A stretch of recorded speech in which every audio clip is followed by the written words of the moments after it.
থেকে মৃত্যুর মধ্যে যে সময়কাল, সেটা জীবন নয়, কর্ম। আর 2 জন্মের মধ্যে যে কর্ম, সেটাই হলো জীবন।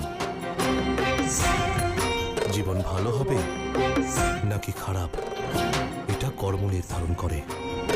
ভালো কর্মের পরিণতি সুখ দান করে, আর খারাপ কর্মের পরিণতি হলো দুঃখময় জীবন।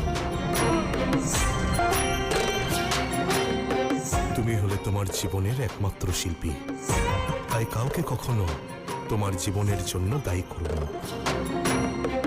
নিজের কর্মের আধার সুদৃঢ় করো।